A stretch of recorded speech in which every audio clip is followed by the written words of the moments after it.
Good morning दोस्तों।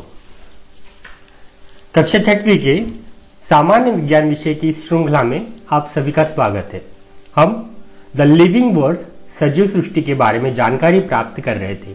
इसके अंतर्गत हमने सजीवों के लक्षणों के बारे में जानकारी प्राप्त की है। अब इसी श्रृंखला के चौथे भाग में आप सभी का स्वागत है। हम इस श्रृंखला में हम देखेंगे कि उपयोगी सजीव किसे कहेंगे, हानिकारक सजीव किसे कहेंगे और हिंसक सजीव किसे कहेंगे।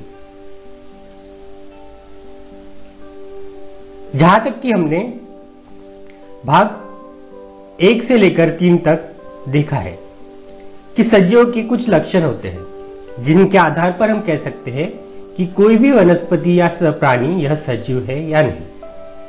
उसमें हमने पहला लक्षण देखा था वृद्धि। इसमें हमने देखा था कि सभी सजीवों की वृद्धि होती है। दूसरे लक्षण में देखा था कि हमने कि प्राणी हो या वनस्पति दोनों को श्वसन करने की आवश्यकता होती है। श्वासोच्छ्वास होगा तो ही सजीव जीवित रह सकते हैं। तीसरे अंतर्गत देखा था कि उनको उत्सर्जन उनका एक लक्षण है। उसके अनुपयोगी पदार्थ बाहर निकालने की क्षमता सजीवों के अंदर होती है। चेतनाशीलता तथा हलचल, अर्थात किसी भी वस्तु को छू लिया जाए तो उसका एहसास उसको होता है और उसकी हलचल होती है। प्रजनन अथवा पुनरुत्पादन, अर्थात एक के समान अपने समान दूसरे सजीव उत्पन्न करने की क्षमता सजीवों की है। निश्चित जीवन काल, अर्थात सजीवों का जीवन काल एक निश्चित अंतराल तक ही रहता है। कोशिकीय रचना, अर्थात किसी भी सजीव की रचना कोशिकीय आधार पर की जाती है, वह एक कोशिकीय हो या द्विकोशिकीय बहुकोशिकीय हो।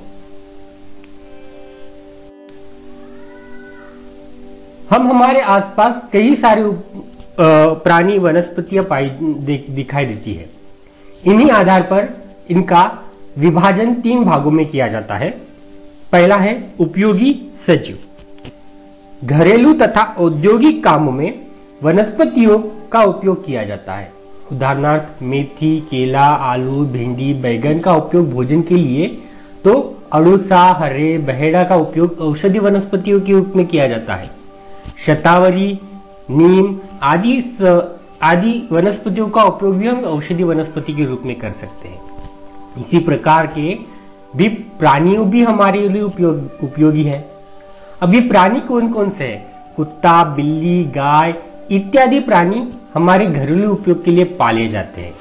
घोड़ा, बैल व्यवसाय के लिए उपयोगी होते हैं।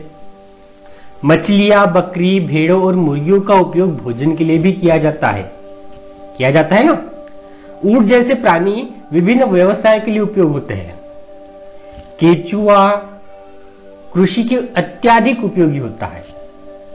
इस प्रकार से हम कह सकते हैं कि सजीवों को हम उपयोगी सजीव के कौन कौन से सजीवों को हम उपयोगी सजीव के अंतर्गत ला सकते हैं। कुत्ता, बिल्ली, गाय, घोड़ा, बैल, ऊंट, यह सभी सजीव हमारे लिए उपयोगी है। किसी न किसी कारणवश हमको ये उपयोगी होते हैं। अड़ुलसा, हर्रे, बहेड़ा ये बहुत ही अच्छी औषधि गुणधर्मों वाली वनस्पतियां हैं। इसका उपयोग हम औषधि बनाने के लिए कर सकते हैं। दूसरे भाग में हम देखेंगे कि हानिकारक सजीव कौन कौन से हैं। कि ऐसे कोई सजीव है जो हमको उससे दूर रहना चाहिए, पर वो सजीव हमारे आसपास पाए जाते हैं। हमारे आसपास पाई जाने वाली कुछ वनस्पतियां तथा प्राणी मानव के लिए हानिकारक है। जैसे मच्छर, मक्खी, घूस आदि सजीव क्या करते हैं? खाद्यान्नों का विनाश करते हैं। तिलचट्टा, जू, किलनी के कारण रोग होते हैं। छिपकली, मकड़ी, विषैले सांप के काटने तथा बिच्छू के डंक मारने से मृत्यु हो सकती है। जंगली हाथी मानव की बस्तियों में घुसकर बड़े पैमाने पर विनाश करते हैं। प्राणियों की भांति कुछ वनस्पतियां भी हानिकारक है, जैसे मोथा, अपत्रून, अमरबेल इत्यादि वनस्पतियां बहुत ही हानिकारक है। केवाच, अरवे जैसी वनस्पतियां पत्तों को हाथ लगाने पर खुजली होने लगती है। कनेर, झरबेल जैसी वनस्पतियों की गंध तीक्ष्ण होती है। धतूरा विषैली वनस्पति है।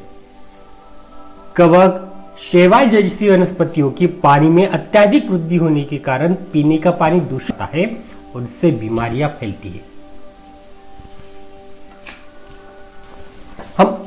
हमने प्राणियों के दो भाग देखे, उपयोगी प्राणी और हानिकारक प्राणी। पर कुछ ऐसे प्राणी हैं जो जंगल में रहते हैं, वह बहुत ही ज्यादा हिंसक है। उनकी ओर देखेंगे तो उनकी ओर हिंसक तरीके से वह आक्रमण करते हैं। अब ऐसे प्राणियों को कहेंगे हिंसक प्राणी। यह ज्यादातर जंगल में रहते हैं, अर्थात जंगल में रहने वाले जो प्राणी दूसरे प्राणियों को मारकर खाते हैं, जो प्राणी दूसरे प्राणियों को मारकर खाते हैं उन्हें हिंसक प्राणी कहते हैं। बाघ, तेंदुआ, भेड़िया, ये जो प्राणी है वह बहुत ही ज्यादा हिंसक प्राणी है। जंगलों की कटाई के कारण ये प्राणी भोजन की खोज में मानव की बस्तियों में घुस जाते हैं और बड़े पैमाने पर पालतू प्राणी और मनुष्य इनके शिकार हो जाते हैं। इसलिए हमको इन प्राणियों की सुरक्षा भी करनी चाहिए, क्योंकि इन्हीं प्राणियों के कारण हमारा जंगल सुरक्षित है। और हमारा जंगल सुरक्षित है अर्थात हमारा ऑक्सीजन लेवल सुरक्षित है, अर्थात हमारा श्वासोच्छ्वास सुरक्षित है, अर्थात हमारा एक सजीव का लक्षण सुरक्षित है। और इसी प्राणियों की जानकारी हम विभिन्न तरह से देख सकते हैं। National geographic channel, discovery channel आदि प्रकार के चैनलों के आधार पर हम इनकी जानकारी प्राप्त कर सकते हैं। बच्चों, एक ध्यान रहो, प्रकृति की विभिन्न वनस्पतियां तथा प्राणी हमारी आवश्यकताओं की पूर्ति करते हैं। जिनकी जितनी आवश्यकता हो उतना ही उनका उपयोग करना चाहिए। अकारण वनस्पतियों की पत्तियां, फूल, फल नहीं तोड़ने चाहिए। प्राणियों का शिकार नहीं करना चाहिए। वनस्पतियों तथा प्राणियों का संरक्षण करना हम सभी का आद्य कर्तव्य है। इसलिए कहते हैं कि जंगल यदि सुरक्षित रहेगा तो मनुष्य जाति सुरक्षित रहेगी। छात्रों, इसी के साथ हम अपना स्वाध्याय, अपना घटक दूसरा यहीं पर समाप्त करते हैं।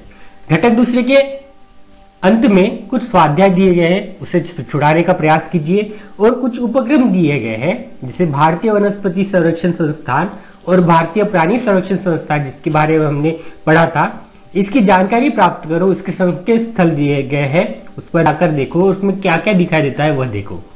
और विभिन्न प्राणियों के जीवन काल कितने आयु तक रहते हैं, इसकी तालिका बनाकर कक्षा में अपने लगाओ। और भारत में पाए जाने वाले विषैली सांपों की जानकारी प्राप्त करके उसे विज्ञान प्रदर्शनी में प्रस्तुत करो। इसी के साथ हम यहाँ पर अपना पाठ यही समाप्त करते हैं। फिर मिलेंगे। आप तब तक के लिए bye bye. Safe, stay home और स्टे सेफ।